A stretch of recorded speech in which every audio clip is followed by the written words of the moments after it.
space. All right, let's look at the IMAP. There's a lot of green on that screen. And we have real estate investment trust, and that's all because of SBA Communications rising. And that group is up 1.5%. Tech as a whole up about 0.75%, and consumer staples gaining about 2/3 of 1%. The biggest laggards are consumer discretionary, and that's really Tesla driving the automakers lower. Healthcare and industrials also finishing in the red. All right, Scarlett, you are queuing me up really well. I'm going to go back to SBA Communications. That is the number one gainer in the S&P 500, a gain of just about 19% in today's session. The company, SBA, is exploring options, including a potential sale after receiving preliminary takeover interest. This is according to people familiar with the matter. Large infrastructure funds have been circling this company, and SBA is working with advisors to evaluate the interest. Any deal would be pretty large, considering the size of the company and its debt load, with SBA having an enterprise value of about $34 billion, including debt. So again, easily some outperformance there. This one, I have to thank my partner, Tim, for bringing it to my attention. And that has to do with, thank you very much, Tim, Global Star, ticker is GSAT. That one. I love space. You really do. When I can't find a good one, I'm like, Tim, what do you got? Outperformance up 13% after a Financial Times report that Amazon is in talks to acquire the satellite provider. The deal would bolster Amazon's efforts to build its own satellite operation, according to the Financial Times, citing unidentified people with knowledge of the discussions. Global Star, by the way, operates an older, higher orbit system of satellites and mostly focuses on connecting phones and other devices in areas of low coverage. So again, putting that one out there. And then one more, DoorDash. Dash is the ticker, of course. I think it's the second top gainer in the NASDAQ 100 today, up just about 4%. DoorDash and its drone partner Wing have doubled their flying food delivery in the Charlotte area, adding 2 new operations in Matthews and Indian Trail. Company's expansion will reach more than 60,000 households, signaling Charlotte is embracing futurist technology. And forgive me, I think this is an Axios report, so I just want to give credit where credit is due. Let me just look it up. Romaine would know the answer to that, too. You know, darn it. Yeah, it's Axios. He would. Right. You know, he'd be like, yeah, it is. You're right. He would know. He knows everything. Well, you said Scarlett set you up. She also set me up for the big decliner, and that would be Tesla, down 5.4% today. The company posted one of its worst sales quarters in years. It missed Wall Street's expectations. 358,023 vehicles in the first quarter. It's the second consecutive quarter that Tesla has fallen short of projections. Deliveries still managed to rise 6.3% from a year earlier. Competition from China outside of the U.S. and here in the U.S. facing challenges with an administration that doesn't see a future for electric vehicles the same way that it does for ICE, so remove some of those subsidies. Tesla down 5.4%. So you can start with stocks, start with the indexes. Now the indexes are off 6-7% for the year. NASDAQ is in correction, but you could already go around. Gold, rates soaring, Bitcoin doing absolutely nothing. Not a lot to get excited about. And for those who aren't familiar, I feel like the establishing shot on Ticker, on your Substack, is stocks for the long run. Over time, markets are going to go up. So a generally optimistic view, but how do you kind of see the market landscape right now? Are you as bearish, I think, as I feel? And I'm no bear. Yeah, I mean, I feel bearish all the time. That's the whole, like if my newsletter was only about how stocks usually go up, then I'd only really have like one issue. Yeah, like the story. You write 3 times a week, so you got to figure it out. Exactly, or else they start pulling subscriptions. But the story of the stock market usually going up is that it goes down a lot in that process. So it's like talking through stuff like geopolitical flare-ups and energy costs and interest rates and correlations and financial markets and all that kind of stuff. So yeah, I would say that. Every morning I wake up freaked out about what's going on. Yeah. And this is during peace times. A lot of the times when stock market is actually doing well or when it's near all-time highs, that's usually when I start writing about, let's take a deep breath and remember that things happen. And so, it's a question of, for my audience in particular, it's a question of how you behave when these flare-ups happen. And it's okay to be, bearish and scared and nervous, but, let's think big picture here. Yeah. even during good times, there's bad things happening. Yeah. And so it's just a matter of how you deal with the flare-ups. All right, so maybe since this feels like a bad time, we could talk about good things happening. Another thing that has really started to become, I guess I would say, and you're much more steeped right now in like the sell side consensus, let's say, what Wall Street is saying, much more than I feel these days. But in the last, I don't know, 4 days, I feel like there's been a number, well, I guess 5 days, because going back to middle of last week, it's Monday now, a number of folks on the street reiterating earnings growth. Yeah. Double-digit earnings growth, maybe 20% on the S&P 500. It felt a little, I don't want to say it feels hollow to me, because it's factual. Sure. It is what's going to happen. But there is something about all the factors pushing down the market and then coming out and then trying to remind folks about earnings growth that just feels like, I don't know, maybe the last thing you go towards. Absolutely. When you're in this moment and trying to calm everyone down. I mean, I think you have to be able to, like, especially in the context of investing, I think you have to be able to, like, put on a different hat. It's like, it's one thing to be Miles or Sam, the guy, the friend, the father, any of this stuff, a human being that exists in this world. And you can have feelings about, what's going on in terms of society or geopolitics, or, get upset when you go fill up the gas tank and, a gallon of gas is $1 higher. But you have to put on a whole completely different hat when you're thinking about, when you open up your brokerage account and looking at your 401k balance. Because unfortunately, none of those feelings matter if it doesn't come back and translate into something in terms of fundamentals like earnings and earnings growth.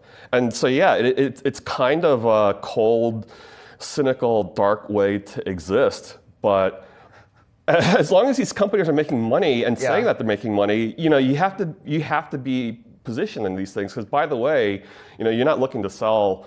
I mean, some people are retiring, next year, in which case the story is very different. Yeah. But like, if you're, trying to cope with the world, you also have to remember that I need to build a life for myself 5, 10, 15 years from now. And unfortunately, it means things like making money while terrible things are happening in the world. Okay. Good. Let's turn to this. America is taking its AI dominance global. The Trump administration launching a push to sell artificial intelligence abroad, calling on top American companies to submit proposals on how to best export technology and win the worldwide AI race. The White House says, quote, by promoting full stack American solutions, we are strengthening our economic and national security, deepening ties with allies and partners, and ensuring that the future of AI is led by the U.S. Okay, so the private sector moves on here. We've debated on this show, Jackie, about the extent to which you want to export your critical technology to other countries.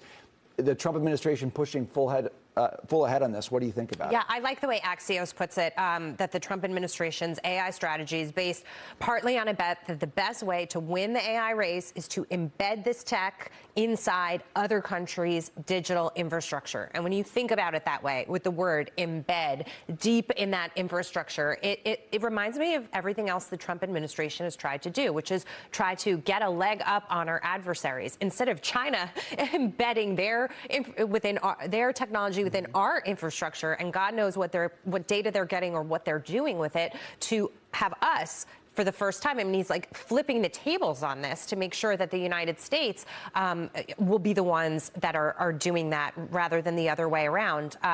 AI has been a huge part of this administration's push forward. With this stagnating economy that Joe Biden handed over, it was AI and the growth potential, along with a lot of the other energy policies and tax policy and all of these things together, that were able to push this economy forward. And again, this is barring this blip that we're seeing as a result of the war. As I said in the first hour, before the war, the economy was like ready to rip and roar as a result of everything. And AI has been a huge part of that story. Remember that the Biden administration wanted to stifle AI, wanted to hand it on a silver plate to China. Just a quick, I agree with you. I'm an advocate of selling the American stack, exporting it to the rest of the world, because we learned China's going to get their hands on it anyway, so we might as well benefit NVIDIA from the chips. just throwing this out there because you talked about the war. We've talked about how ineffective China's anti-missile systems have been if they've sold it to Iran or whatever. But Iran has been more effective than we thought with some of their smaller, cheaper drones. My worry is, what if then that gets wrapped up with some of our chips? And now they're making drones with the stuff that we're selling China with our chips. I'm just throwing that out there. And I know that we have really good restrictions on what we can sell and what's in national security and what not. But given that renewed conflict with Iran and the use of particularly the drones that they've been using, it sort of made me rethink how much we really want to be exporting some of that AI to China or not. Right, like are you directly arming them? I mean, my short answer to that would be I think they'd figure it out. Anyway, Well, Departments of State, Defense, War, Energy will be evaluating the proposals, Dagan. That's government oversight of this, which we've talked about. How much government oversight do you want of these private sector deals? But maybe on the national security front, that's exactly what you need. Yeah. I mean, the earnings piece of it is like, I think about earnings growth. Well, I was talking with Julie on Friday. It's like earnings almost never go down on a year-over-year basis. Yeah. There's been, 2008-9 was kind of the last sustained downturn in corporate earnings. But the market goes down over time, which means that people want to pay more or pay less for each dollar of earnings growth in those periods. And so I just look at the current moment where the multiple on, and it started with individual names, your software names. You wrote last week about how it's the Mag 7, it's now their time. And it's funny, 4 months ago, there was a lot of conversation of like, you guys seen NVIDIA? It's getting really cheap. Well, it's gotten a little bit cheaper. And a lot of its friends inside the Mag 7 are also significantly cheaper. Because none of these companies are looking for earnings growth to slow down. And it actually, in many cases, it's inflected higher within the last couple of quarters. And yet still, the price per share on these companies is coming in. And so it gets to that, like no one, now again, you're talking long-term, kind of half-to-own stocks, but folks operating in a shorter-term kind of environment where they're trying to make what their portfolio looks like change on a more frequent basis, weekly, even daily, are a lot less interested in what the AI trade, Mag 7, all manner of that is selling right now. I mean, well, I think something that people often overlook when they look at the history of earnings growth is there was actually a dip in the rolling 12-month actual earnings in late 2022, early 2023. When the market went down 18%. Well, when the market went down 18%, but the market went down 18% before that. So it's your classic stock market behavior, right? Where it's anticipating something.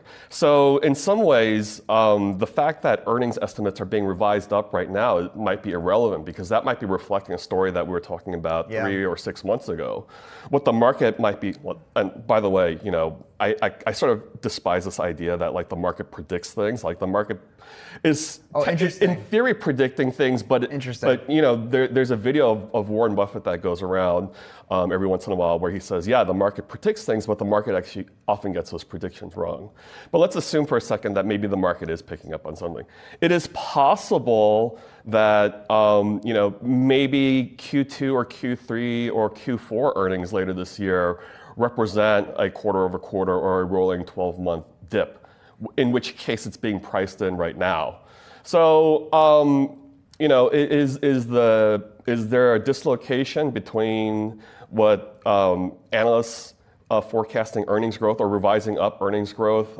Is there a dislocation between that and stock prices? Maybe stock prices are just getting cheap. Yeah. Or it's possible that.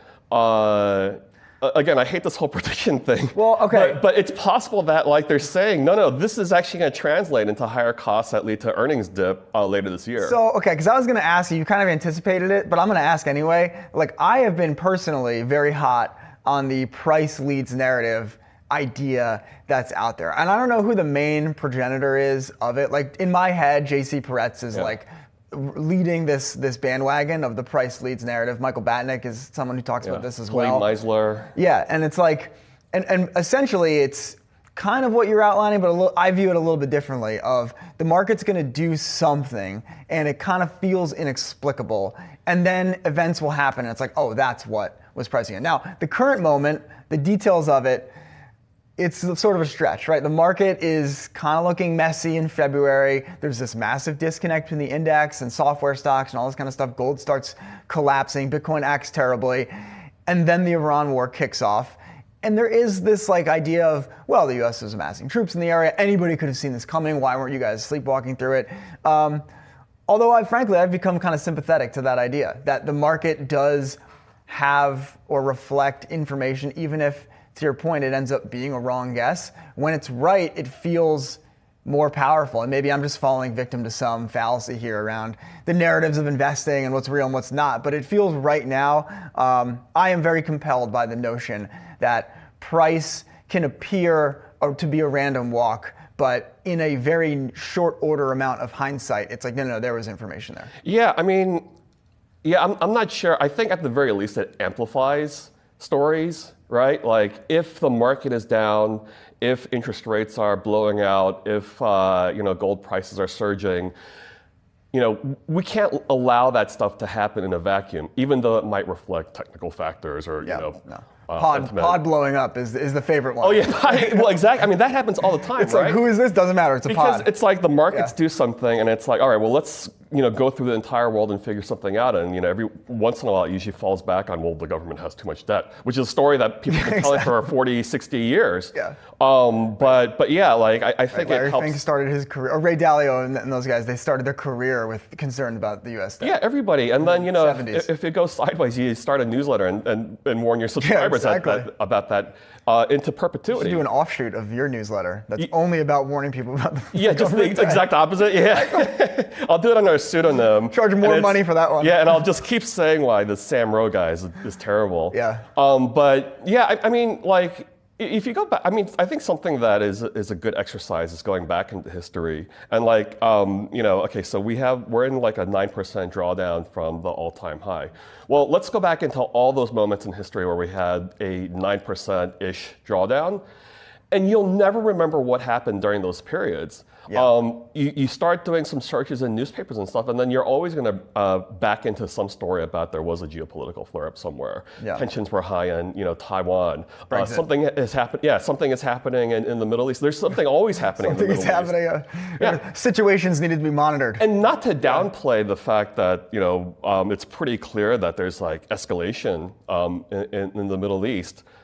And again, not to rule out the possibility things could get a whole lot messier and a whole lot worse, but you go through the history, and you've written the Daily Markets Post for a long time. I've written Daily Markets Posts for a long time, and I go back and read some of these records from 2014 or 2018. Like there was a huge. We were there for oil flare-ups 10, 12 years ago. Yeah. And that was, my next question. Yeah, I mean, we'd cancel like Thanksgiving because we had to follow this, and it was material, and it